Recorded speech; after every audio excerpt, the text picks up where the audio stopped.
The song's pivotal role in hit show Stranger Things has reignited past passions for Bush's music and introduced her to new generations, most of which were not even born when the song was released.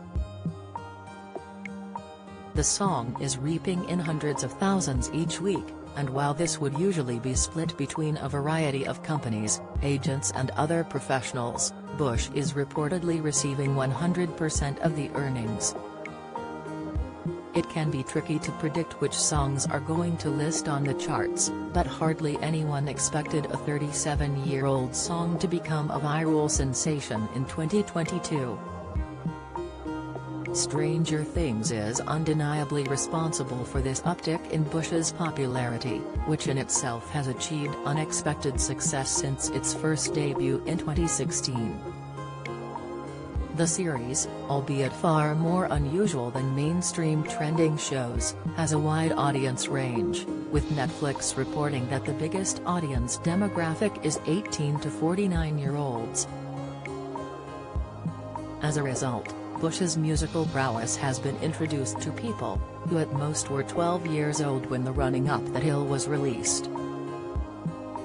The song arguably gained viewers' favor due to its key role in the life of character Max Mayfield, played by Sadie Sink. Stranger Things is set in the mid-80s Indiana, USA, and thanks to its popularity with young adults, has introduced them to a range of items, pop culture and experiences that are no longer seen in the modern day.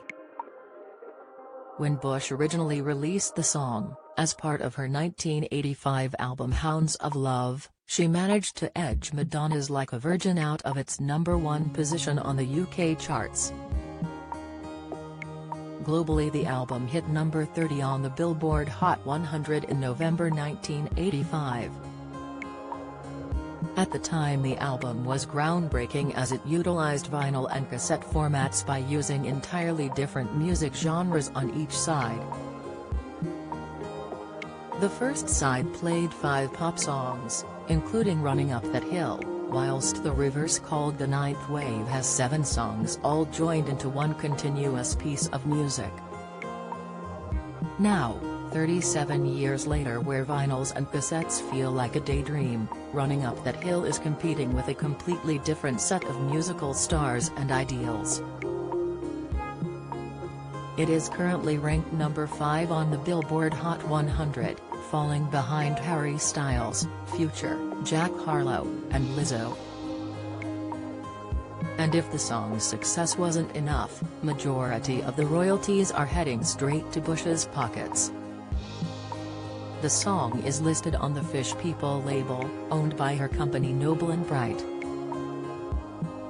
Don't miss, this also makes it one of her most lucrative songs, despite it taking almost 4 decades to pay off. Bush shared her awe of what is happening on her website, also thanking the creators of Stranger Things. She said in a new post titled "On Top of That Hill, I believe the Duffer Brothers have touched people's hearts in a special way, at a time that's incredibly difficult for everyone, especially younger people. By featuring Running Up That Hill in such a positive light, as a talisman for Max, the song has been brought into the emotional arena of her story. Fear, conflict and the power of love are all around her and her friends. I salute the Duffer Brothers for their courage, taking this new series into a much more adult and darker place. I want to thank them so much for bringing the song into so many people's lives. I'm overwhelmed by the scale of affection and support the song is receiving, and it's all happening really fast, as if it's being driven along by a kind of elemental force." Bush added she felt really moved by it all and admitted how unexpected this viral sensation has been. Bush rarely addresses the public. Before the Stranger Things appearance, her last Twitter post was in 2019. As a result, little is known about her private life, aside from her marriage to fellow musician Danny McIntosh.